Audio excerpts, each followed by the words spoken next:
where do you start with this story?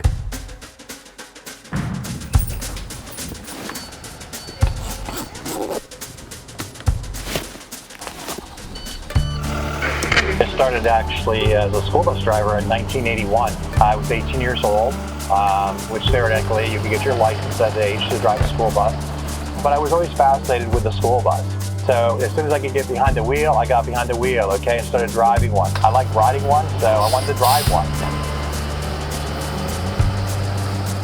But I wanted to be very successful financially in life too. So just driving the bus wasn't enough for me. Okay, I could own some of these, okay, and maybe make this work. My name is Tim Kreis. I'm the president of Kreis Transportation Incorporated, and our company's based out of Punxsutawney, Pennsylvania. And in 1990, I was awarded my first big contract. We grew overnight to 60 buses. From 1990 to 2004, we grew the company up to 500 buses, and at that point in time, we sold to Student Transportation of America. And in 2015, we parted ways, and I had a non-compete for 1 year. I bought a supermarket in our local hometown. And in 2016, there was an opportunity here that was presented to me from one of the vendors servicing the store. And we jumped right back in again with 0 buses. We grew the company up over 300 buses again. Very simple philosophy, 3 words: people, service, profit. Hire good people, take care of those people. They'll give good service. You don't have to look at the financial statements because the numbers are going to be there. So, but the key factor in that is people. And that's how, Tim kind of got back in, and then David White got involved, who I worked with before.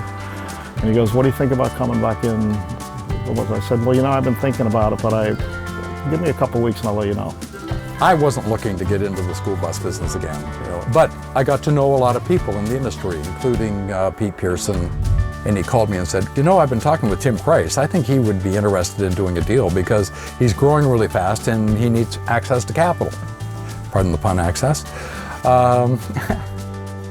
Long story longer. We said, great. We brought Tim Kreis and Pete Pearson to Baltimore, and we sat down and met with Kevin and Steve and the gang. I was impressed with the organization, what they believed in, the philosophy, their approach to business and growth. And it's something that was very appealing to me.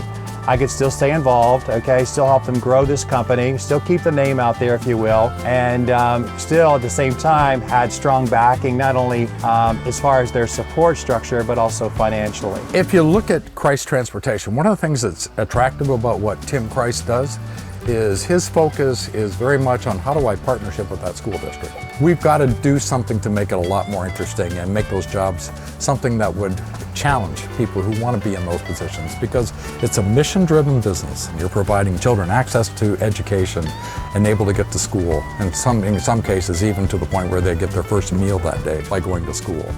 It's not just about making money, although it's a good business and we can make a return. And so if we don't change the old ways and start looking at this, how do we transform it and attract talent, the industry is just going to stagnate.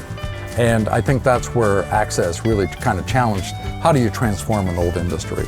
So we created an umbrella company and we named it American Student Transportation Partners. And in that partnership comes the trust, and allows us to work with them on efficiencies. We get something out of that and they get something out of it. There's a reward for both of us on each side by doing that. Because at the end of the day, the most important thing is getting kids to school on time and safely.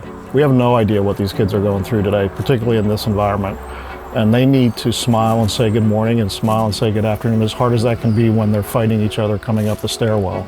Because that may be the only smile and the only good morning or good afternoon they get. We will support those drivers because they are our people and they're out there representing us. So we need them more than ever, and we need them to do a good job because we're trying to build a culture as well that people want to work for you. Right around 49. Don't treat them like a number. Treat them like a person. Treat them the way you want to be treated. And I honestly think that's why we are successful and why people want to work for us, because we do have that reputation. We believe in morale. We, as management, none of us matter if we don't have drivers. So, it is a very rewarding job, and sometimes you don't realize the impact. And we've had kids come up to us already that said, thanks for taking an interest in me, because I don't know where I'd be if you wouldn't have. So, that goes a long way. That's more than that anybody can pay you. It's just what we do because we're a family.